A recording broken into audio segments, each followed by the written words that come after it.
welcome. My name is Jim Firth. I am the host of Main Street, Nevada County. I'm happy to have you here with us today, and our very special guest is Debbie Lange. Welcome, Debbie, to Main Street, Nevada County. Wow, I'm really glad I'm here, Jim. You know, it's been a long time before I was in front of a camera, except, you know, my camera, my little smartphone, you know. Well, I'm glad that you're able to make it. This is our first show of what is a spin-off, if you will, from a program that you were involved with many years ago. Yes. Can you tell us about what you were doing back in the early 2000s? Oh, the show was Main Street Democrat, and we had it weekly. We had a weekly show, and it was located. We did the filming in it's called FCAT, Foothill Community Access Television, prior to NCTV, and it started around in the mid '90s, and the two people that really started the show was Jack Flanagan and Michael Asage, and they started it. And then I got on board around maybe, I want to say about 2000, because I was a guest, and then I ended up being a host. And I enjoyed it. But then I just, when it moved over to NCTV, it just kind of went, you know, they didn't carry it on. It wasn't me, though. It just kind of went bye-bye. So I'm really, really happy that you guys are doing this again. And even though it's like 10 years later, it's still, I'm glad you guys are doing it. Well, I think it's important to have community television. I think it's an important concept for all of us to be able to share our experiences here in the county, and certainly to understand the history of what's happened in Nevada County. Exactly. From the perspective of people who have been here for a while. And also you guys, you will be able to interview people that I think the audience is really going to enjoy to hear. You can have your candidates could be heard, community leaders could talk to you. You could talk about like what's up, you know, what's in the news. It's going to be a great, you know, just a good tool to be able to get your message out and showing how active you are in the community as well and the people. It's going to be I'm really happy for you guys by doing it. And like I said, and I'm really honored to be your first guest. No, it's our pleasure to have you here to share your experience from a few years ago. It is, and I'm, you know, it's kind of like I said, I'm kind of out of sync right here, you know, but, you know, we're not. But anyway, I'm really happy to be here. So you have some questions for me? I have a few questions. I hope there's nothing that's too difficult for you. I think everything's going to be pretty yeah, because I've been easy. Kind of out of sync in some things. Well, Grass Valley, I mean, you're a resident of Grass Valley, yes. And you have a business here in right. Grass Valley. Yes, with my husband. Has Grass Valley changed very much in the time that you've been Oh, boy, a resident? Has it. I mean, how so? It has a lot, because when we came here, I think it was in '81, and I've seen a lot of changes, but then I've seen a lot of not so many changes, because, you know, because I'm from Orange County, okay, and we moved in Orange County in the early '60s, and within 20 years, that whole place went freeways and everything. It just grew. Right. And I guess that's what I'm starting to see in Nevada County. When I first moved here, it was very, very small, and it's grown. You know that now you got, you know, everything has kind of gotten more spacious out there. You know, we don't. The only nice thing, I don't see as many trees being torn down, but I've seen a lot. Like we didn't have Rayleighs. That used to be all pine trees. That changed. You know where Lloyd Street is? Yes. That used to be the old depot, and it used to be the old bowling alley. That changed since I was here. Where Safeway was, there used to be a roller skating rink next there. So I've seen a lot of things tore down, built up, but then I've seen a lot of good changes too. You know, I've seen, I really love Grass Valley. I'm a Grass Valley girl. I really do. How do you see the future then for Grass Valley, since it's changed quite a bit in the last 30 years? Yeah, I hope 35. It doesn't change too much more. I mean, what I would like to see is more the jobs. I like clean industry because that's very important to me. And I think we do have a lot of that, job opportunities. But I would like to see more of that and keeping our children here, because a lot of our children leave Nevada County because we don't have the job opportunities for them. But then, this is what's so great about Nevada County. I have to say this. Since I was here since '81, I was room mom. I was involved in my kids' schools. That I saw a lot of those children become amazing. They became their own entrepreneurs. Mm-hmm. They started their own businesses here, started hiring people. So a lot of our children have not left. They made their own jobs. Okay. Excellent. Yeah. But what kind of jobs are you referring to? Are they small business people? Very primarily? Small business, but one, I don't want to say his name, but one I'm really, really proud of. He started his own networking company, and I've seen, okay, young kids become attorneys or doctors, and just achieving so many things in Nevada. Our kids here really do achieve a lot, but then you have those that are kind of lost in the system. They're the ones I see on the streets, but hey, Mrs. Lange, do you remember me? And I just feel so sad because they didn't get some of the services they need, especially if they have disabilities. Those kids are really kind of, if you don't have good parents that can keep up on their kids' disabilities. I see a lot of that, the homeless and people that are kind of lost. But overall, we have a really, really caring, great community. Yeah, I think that's true, and I've seen that a lot, and I can see that continuing in the future, too. And you raised your children here? Both of them, yes. Yes. I've been here most of my life, so now I think I'm a native. I met a person a while ago, and I've been here for a while, and they said, "Oh, you're brand new." I said, "Well, yes, I am fairly new compared to people like Debbie Lange, who has been here for quite a bit longer than I have." I mean, I would never have thought I would have lived in a town, because by the time I moved here, I was everywhere. I lived in Washington, D.C., I got married and moved to Okinawa, because Ron was a Marine, so we traveled all over. And then he worked for the DA's office down in Sacramento County, and we ended up getting here because of a job with a local attorney. And then we started his own practice in 1986. And then I bought my old fixer-upper, those old Victorians. And I just kind of got stuck. I never really cared to go anywhere else. It just satisfies me. That's why everybody says they go past Highway 49. I go, I'm okay here. I don't mind shopping at a little Safeway. No, I mean, it's important for me to be shopping local as well. I think I do. As far as I ever get is Auburn. I don't. I said something to my friends, "Hey, Debbie, let's just go. Let me take you out of town." That's about it. But I like, and that's one thing I'm really proud of Nevada County. Is that I don't care what political party you are. This is where everybody does agree to that they want to keep our towns kind of our businesses, local businesses, mom, pop, clean. They don't really want the big box stores.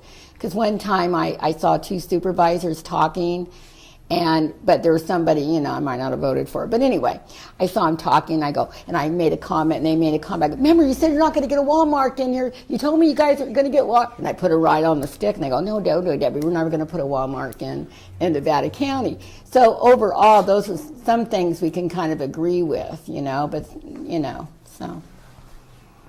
Change does happen, though. But overall, I think it's all going to be a good change. With me, I just try to see the good in things anyway, because what else can you do, Sure.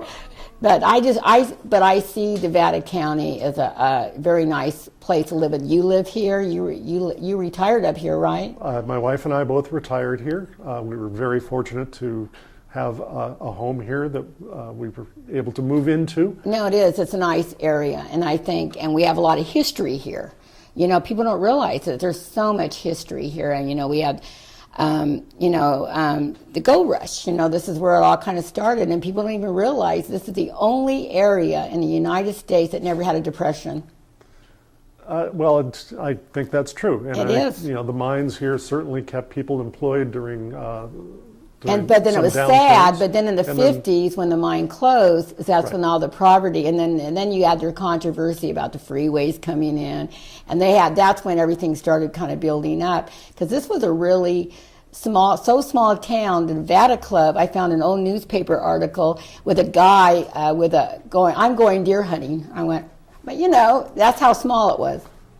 This was a really. And my friends told me sometimes that was raised here, they didn't have utilities here. I mean, it's really, really poor.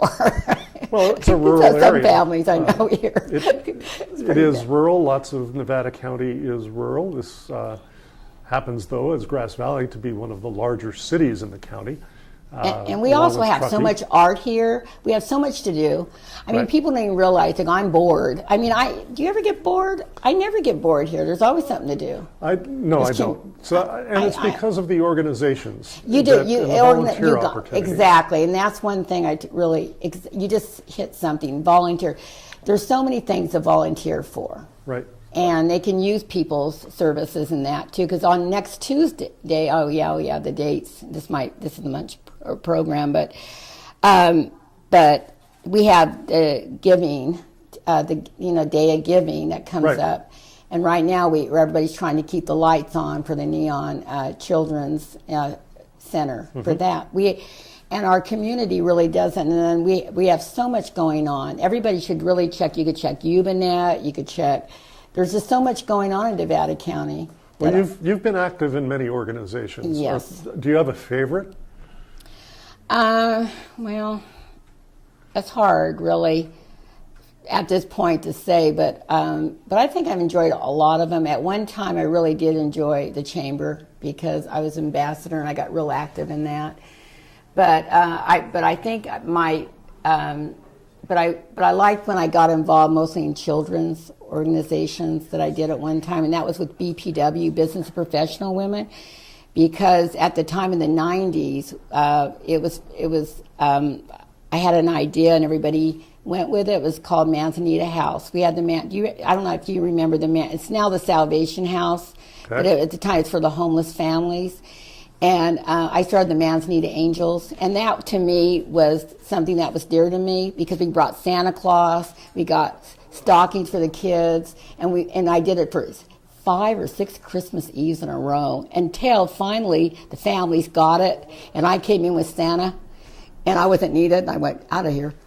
But I think I enjoyed Business and Professional Women because they Right. did a lot. They really did a lot. That's great. And it helped me build up my confidence. And you've mentioned the chamber. I think you were affiliated with the Grass Valley Downtown Association. Yes, I was on the for a board bit. at one time, and I'm still very active with the Downtown Association. But I was on the board, and they make some decisions. They make a lot of decisions about how the downtown is going to run. But with me, I've been so busy with work that, I just figured boards are kind of not my thing anymore. I'll let other people do it. I'd rather volunteer, like that California Care Force that he just had. I'm more like a volunteer. I'd rather be a volunteer. Well, and you do such a good job at it. That's what's nice about having people such as yourself here in Nevada I'll let everybody County else and to be Grass leaders. Valley.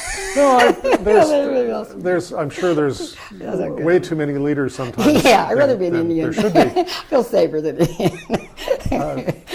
But you've mentioned also that you are still active with the Democratic Women's Club. Oh yes, the Democratic Women's Club. It was founded in 1992, and that's when it was founded. And I really, you know what? That's my best club because I founded it. I'm the founding president. And I was so excited and I'm glad you said that because I totally forgot until you just mentioned it. And but anyway, okay. And it started with like 3 people at a dining room table, and I think now they got 55 or more members. And now I go to the women's club meetings, and by the way, they're like the first Saturday of each month at Margaritas. I think it's at 9:30. I have to put that in right now. And but the thing is that I seen it grown. It's got women elected. I think she doesn't mind me saying it. is Nancy Weber. I don't know how many people out there know Nancy Weber. She's on the NID, the longest member of the NID. And one time she was running for first time she ran for the NID. We were at the Holbrook, and I was an interviewer with FCAT, and it was on election night. We were interviewing candidates, and she said that. She goes, "If it wasn't for the women's club, I wouldn't be running." And so it got a lot of women out there, and also men. They joined, and it got people also on the Central Committee. Right. On your Central Committee, a lot of the women come from the Women's Club to your Central Committee. That's what I remember. Right. So, and I guess the Democratic Women's Club does a scholarship program now and also? It's called Annette Gillette Scholarship. Annette Gillette was a teacher, and she was an active Democrat.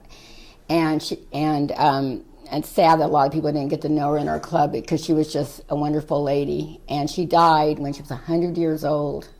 Yes. And it was shy of her 101st birthday. And she was a kick. And she didn't have gray hair. It was all red and everything. But so she was a teacher, and so it was Wanda Way. I would like to give credit where due. Wanda Way and Linda Lachich both thought of the scholarship, and then we all thought it. And then the people that knew her, like Mary Tucker and myself, thought of Annette Gillette because of her being a teacher. And she had a lot of famous students, too. They were senators, congressmen, and everything else. She was something else. Very nice.